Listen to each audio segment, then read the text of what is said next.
نبی کریم صلی اللہ علیہ وسلم کی سیرت مبارکہ، آپ صلی اللہ علیہ وسلم کی حیات طیبہ مسلمانوں کے لیے نمونہ عمل ہے اور مشعل راہ ہے۔ اللہ کے نبی صلی اللہ علیہ وسلم کی آمد کے حوالے سے ربیع الاول میں مجالس منعقد ہوتی ہیں، آپ کی سیرت کے تذکرے ہوتے ہیں، آپ صلی اللہ علیہ وسلم کی حالات زندگی، آپ کی سیرت طیبہ، آپ صلی اللہ علیہ وسلم نے مسلمانوں کے ساتھ کیسے زندگی بسر کی، آپ صلی اللہ علیہ وسلم نے غیر مسلموں کے ساتھ کیسے زندگی بسر کی، آپ کے جانوروں کے ساتھ کیا سلوک تھا، آپ صلی اللہ علیہ وسلم لوگوں کے ساتھ عفو درگزر کیسے فرماتے تھے، کیسے سخاوت فرماتے تھے، یہ سب ساری چیزیں ہمارے سامنے اس مہینے میں آتی ہیں۔ اللہ کے نبی صلی اللہ علیہ وسلم کے حوالے سے دو باتیں آپ کی خدمت میں عرض کرنی ہیں۔ پہلی بات تو یہ ہے کہ اللہ کے نبی صلی اللہ علیہ وسلم کے مسلمانوں پہ بہت سارے حقوق ہیں، ان میں سے میں 4-5 کا آپ کے سامنے تذکرہ کرتا ہوں۔ پہلا حق علماء نے لکھا ہے کہ اللہ کے نبی صلی اللہ علیہ وسلم کا سب سے پہلا حق ہے آپ پر ایمان لانا۔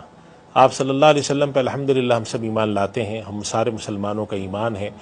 اور ہمارا یہ عقیدہ ہے کہ اگر اللہ کے نبی صلی اللہ علیہ وسلم پر ایمان نہیں لایا کوئی شخص تو اللہ تعالیٰ کے اس کی نجات نہیں ہے۔ قرآن کریم اللہ سبحانہ و تعالیٰ فرماتے ہیں وَمَن يَبْتَغِ غَيْرَ الْإِسْلَامِ دِينًا فَلَن يُقْبَلَ مِنْهُ، اسلام کے علاوہ کسی اور نظام حیات، کسی اور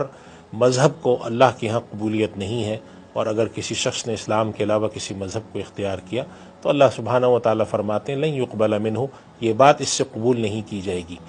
دوسرا حق اللہ کے نبی صلی اللہ علیہ وسلم پر ایمان لانے کے بعد ہے آپ کی اطاعت۔ اللہ سبحانہ و تعالیٰ نے جگہ جگہ اطیعوا اللہ و اطیعوا الرسول کا حکم دیا، اور اطاعت کا مفہوم ہے کہ جو نبی صلی اللہ علیہ وسلم ارشاد فرمائیں وہ ہم پر کرنا لازم ہو، یہ مطلب ہے اطاعت کا۔ ہم اللہ کے نبی صلی اللہ علیہ وسلم کو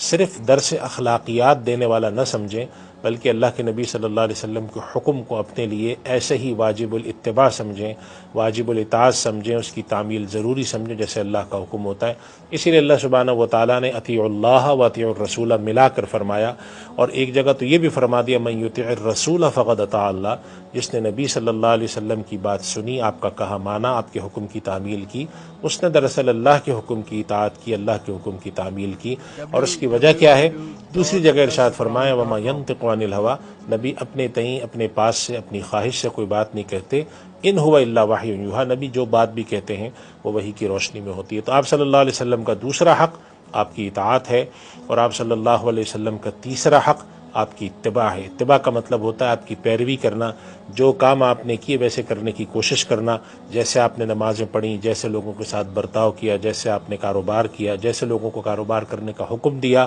جیسے عدالت میں مقدمات پیش کیے گئے، جیسے لڑائی جھگڑے کی صورت میں صلح پہ توجہ دی، یہ ساری چیزیں، اور خود آپ صلی اللہ علیہ وسلم نے کیسے زندگی گزاری، یہ ہے اتباع، آپ کی پیروی۔ تو آپ پر ایمان لانا، آپ پر اطاعت کرنا اور آپ کی اتباع، یہ تین ایک دوسرے کے پیچھے آنے والے لازمی حقوق ہیں۔ آپ صلی اللہ علیہ وسلم کے تمام حقوق سے بڑھ کے یہ تین حقوق ہیں،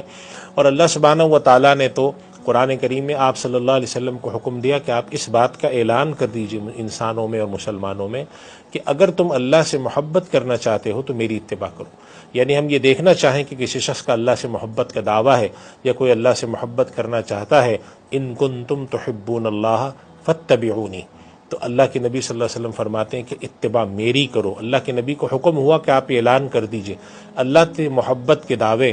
اللہ سے محبت کی خواہش اور اللہ تک پہنچنے کے تمام راستے اس بات میں پوشیدہ ہیں کہ اللہ کے نبی صلی اللہ علیہ وسلم کی اتباع کی جائے، آپ کی پیروی کی جائے، جیسے آپ نے زندگی بسر کی ویسے زندگی بسر کرنے کی کوشش کی جائے۔ یہ اللہ کے نبی صلی اللہ علیہ وسلم کا تیسرا اور بڑا حق ہے۔ چوتھا حق اللہ کے نبی صلی اللہ علیہ وسلم کا، اللہ کے نبی صلی اللہ علیہ وسلم سے محبت ہے۔ آپ صلی اللہ علیہ وسلم کا ارشاد ہے کہ تم میں سے کوئی شخص اس وقت تک کامل مومن نہیں ہو سکتا جب تک میں اس کی نظر میں اس کے ماں باپ سے، تمام لوگوں سے زیادہ محبوب نہ ہو جاؤں۔ یہ اللہ کے نبی صلی اللہ علیہ وسلم کا چوتھا بڑا حق ہے۔ اور جو پانچواں حق جو میں آج بیان کرنا چاہتا ہوں، حقوق آپ کے بہت ہیں، لیکن پانچواں حق آپ صلی اللہ علیہ وسلم کا ہے آپ کی نصرت، آپ کی مدد۔ آپ صلی اللہ علیہ وسلم کی زندگی میں آپ کی مدد ہے، آپ کے ساتھ ہونا، آپ کے ساتھ جا کر جنگوں میں شرکت کرنا، آپ کی حمایت میں کھڑا ہونا۔ اور آپ صلی اللہ علیہ وسلم کی حیات کے بعد آپ صلی اللہ علیہ وسلم کی نصرت یہ ہے کہ آپ صلی اللہ علیہ وسلم کی توہین کے مقابلے میں کھڑا ہوا جائے، آپ صلی اللہ علیہ وسلم کی ذات گرامی پر آنے والے ہر حملے کو روکا جائے، چاہے وہ مدعیان نبوت کی طرف سے آتا ہو یا چاہے وہ توہین کرنے والوں کی طرف سے آتا ہو۔ تو کم سے کم ربیع الاول کے اندر ہم یہ اہتمام کریں کہ ان 5 حقوق پر توجہ دیں، اللہ کے رسول پر ایمان جو کہ الحمدللہ ہم کو حاصل ہے۔ اب بعد کے جو 4 حقوق ہیں وہ ہمارے لیے اہمیت رکھتے ہیں کہ آپ صلی اللہ علیہ وسلم کی اطاعت، آپ کی اتباع، آپ سے محبت اور آپ کی نصرت۔ اللہ تعالی ہمیں عمل کرنے کی توفیق عطا فرمائے۔ وآخر دعوانا الحمدللہ رب العالمین۔